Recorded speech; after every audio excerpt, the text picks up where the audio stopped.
Hey folks, James Abrinio coming to you from Abrinio Law, your Northern Virginia personal injury and criminal defense law firm. One question that I often get about is the difference between general district court and circuit court. And I recently shot a video about the differences in criminal cases.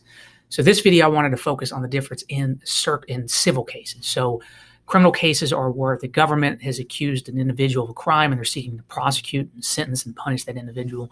Civil court is an effort between parties to resolve money issues, essentially questions over who owes who what for whatever reason. Civil court can involve car accident cases.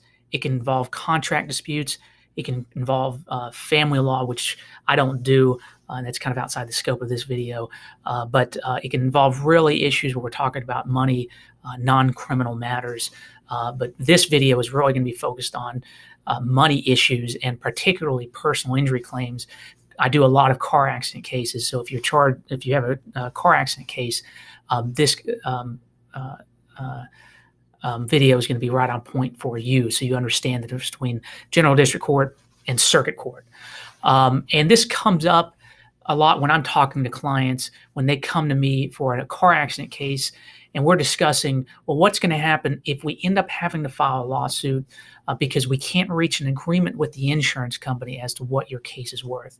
And unfortunately, this happens a lot. So I will have somebody that's got a legitimate injury, legitimate treatment, legitimate medical bills, legitimate lost wages, and they want to resolve the claim outside of court. They don't want to have to go in front of a judge. They don't want to have to testify. They don't have to bring people and witnesses. They just want to resolve it outside. And look, in reality, if I could compel an insurance company to resolve it outside of court by way of a fair agreement, then that's always the goal. I always present, at least my clients, and I hope most attorneys do as well, you present the insurance companies, assuming you have enough time, with full information about the case, including your injuries, medical bills, lost wages, and all these supporting documents, to put them in a position where they can actually resolve the case out of court by negotiation. But oftentimes, though, no matter how reasonable you're being, no matter how strong your case, the insurance companies are simply not going to pay you, and then we're forced to go into court and file a lawsuit and tell the judge, hey, we need you or the jury to award us money because they won't agree to a fair amount. Now, whether or not the case is in general district court versus circuit, it's really going to matter, first of all, where the lawsuit is first filed, where you choose to bring your case in the general district court versus the circuit court. And typically, as a plaintiff and as a plaintiff counsel, when I'm representing somebody, whether or not I file in general district court versus whether I file in circuit court is really going to be depending on how much I evaluate the claim for. So the threshold to bring a case in general district court here in Virginia is, if you're suing, you can sue up to $25,000 in general district court. If you're suing for $25,000.01, then you've got to go to circuit court. That's the higher court. Now, there are benefits of filing in general district court. The main benefit is there are certain rules of evidence and for certain statutes that allow you to file in general district court. You usually get a much quicker trial date, so you're getting in front of the judge much more quickly. And there are other rules that allow you to sometimes avoid having to pay doctors to come in to testify by way of allowing either medical records to come in or medical reports to come in. So it can essentially streamline the process and save you money. Now, the downside of filing in general district court is really twofold. Now, of course, this is, again, a simplification video. It's really the 101 of court jurisdiction. So this is not everything, but I see two primary downfalls for filing in general district court. The number one reason is it only allows you to sue for $25,000. So if you sue in general district court and you're asking the court to award you money, you can only ask for $25,000. If you need to sue for more, then you need to go up to the circuit court. The other downside that I see if we're on the losing side at a general district court trial is the other side has a right to appeal up to the circuit court. That means that a judge could believe every word that you say. They could say, we're awarding you $25,000, and then the defense and the insurance company will then appeal to the circuit court, and they have every right to do that. Now, on the other flip side is you also have a right to appeal to the circuit court if you don't like the outcome too. So you have that right as well. So it can be positive, but it also could be a double-edged sword. Now, the caveat is when they appeal your case from the General District Court to the circuit. You can then essentially up how much you're asking for. You can ask for more, and then it allows you to try the case much more streamlined in that streamlined fashion in the General District Court as in the circuit court. So you may be able, if you on appeal, to avoid having to bring in doctors paying those fees. Now, when we're filing in circuit court, when we're going there as the first resort, that's because we believe your case may be worth over $25,000. If there's any inkling that you think that your case is worth over $25,000, this is a discussion that you and your attorney need to have about whether or not it makes sense to file in circuit versus the General District Court. The benefit of filing in circuit court is obviously you can ask for more money. You can ask for as much money as you think is fair. You can ask for $10 million. Now, whether or not a judge or a jury is going to award that depends on the facts of your case. So that's kind of an independent assessment. But if your case is worth $25,000, more than $25,000, you will likely end up filing in circuit court. If it's worth 50, 75, 100, you name it. The downside with filing in circuit court is you usually don't get a trial date for a long time. Prior to COVID, now I'm shooting this December of 2020, prior to COVID, we were getting trial dates about 9 months to a year after starting litigation. So that's already a long period of time, whereas in the General District Court, you get the trial in 3 months or so, sometimes shorter, sometimes a little bit longer. With COVID, though, and when we're sitting here, we're in limbo. Some courts are starting to open back up. Some courts aren't. Some courts are opening and then having to close back down. Right now, the average trial date, I frankly don't have the data on that because every court's doing it differently. I can tell you it's more than a year now. So that's another downside of filing in circuit court is you got to wait to have your trial date. Now, the other thing is the defense gets full discovery. So they get to send you written interrogatories where they get to ask you questions about how the accident happened, your injuries, your recovery, your lost wages. They get to send you requests for production of documents where they're asking you and ordering, having the court order you to provide documents.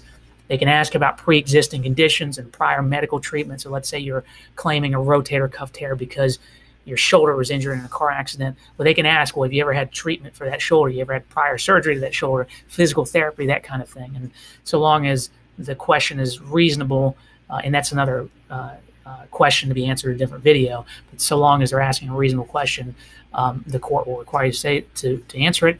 They can also force you to sit for a deposition where they get to interview you under oath with a court reporter, if they want to, a videographer, to have you essentially give testimony about what you believe about your case, what you think you're going to present at trial, all those details about your medical history, how the accident happened, pre-existing conditions, all that. So you've got to go through all that if you file in circuit court. A lot of clients, when this happens, and I talk to them, I give them a heads up, but they're always still so amazed that essentially they're, quote, being put on trial. That's what I always hear is, James, it doesn't make sense. They hurt me. Why am I the one on trial? The reality is because you're asking the court to order them to pay you a lot of money. And so in order to do that, it's only fair that they have a right to investigate that claim. People lie, people exaggerate, and all that kind of thing. So they have a right to investigate. Now, do I think that because they have a right to do that, that everything that you order to do is fair? No. Does it mean that I'm just going to sit back and let the court? But it just kind of gives you a framework. They have a right to investigate. Now, the flip side is I have a right to depose the defendant. I have a right to send them interrogatories and requests for production documents as well. But typically the discovery, that's what the process is called, is going to be much more narrow because I don't really care about their medical history. I care about how the accident happened and that we can prove that they were solely at fault for the accident. The other downside of having to file in circuit is that you're likely, if you're claiming serious medical injuries, you're going to have medical doctors to come in and testify about your injuries. That costs money, and it takes time, and it takes a lot of effort to get doctors involved, and sometimes they won't cooperate. So there's complexities inherent in that whenever you're going to circuit court. There's also the added stress of trials in circuit court are typically longer. They're more stressful. You've got to be in front of juries. You've got to have your issues out in the open in a public courtroom. Of course, the same thing is said in the general district court and the lower court, but the general district court's a little less formal. There's not a formal jury usually, or there is not a formal jury there, and it's usually a much more quick proceeding, less invasive and all that. So the circuit court can be difficult as well. So the other issue is, just like you have a right to appeal in the circuit, in the general district court to the circuit, there is also a mechanism if the defendant loses in the circuit court to appeal to the Virginia Supreme Court. And as I said in my other video about potentially the court expanding to allow appellate courts as a matter of right in other areas, including civil cases, this may, the ability to appeal to the Court of Appeals or the Supreme Court by the time you watch this video may be different than December of 2020. But for right now, there is a mechanism to appeal a jury finding. If you're appealing a jury finding, a lot of times it's going to be an uphill battle. You never want to have a jury find against you. And if you're appealing, you want legitimate legal issues to make sure that you have really teeth behind that appeal. But that's really outside the scope of this video. So hopefully this video helped kind of explain a little bit, make more a little bit clearly the difference between general district court and circuit court, particularly in car accident cases. But generally speaking, this is how it works in other civil claims, contract claims, and things like that. Family law is different. So domestic cases, I don't do family law, so I'm not going to make a video on that. But it's just different mechanisms about how it begins and how it ends. But if you have any other questions, hopefully this was useful. But if you have any questions, make sure to reach out to us. You can give us a call at 703-570-4180. You can shoot me an email at james@abriniolaw.com or check us out at www.abriniolaw.com. Again, we're doing our best to add education, to add useful information, which of course is not legal advice, but hopefully this information allows you to talk to your attorney in a more fluid manner, maybe helps you hire an attorney because you're a more educated consumer, maybe helps you make a legal decision working with your attorney. It just makes you more informed about the process, which for non-lawyers is very complicated. And look, it's okay to be confused about if you're going through the civil court, the process. It's okay to ask questions.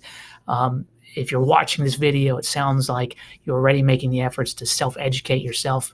But if you hire an attorney, the reason you hire that attorney is because you trust that attorney. So make sure that you're listening to that attorney and taking their advice. But of course, if it raises questions, I always tell people, look, if you have a question that I haven't answered, it's usually my fault because I've lacked clarity. So you should make sure you're asking questions before it's too late, because once the case is done, it's done. So hopefully you found this information useful. I wish you the best of luck. And until we speak again, take care.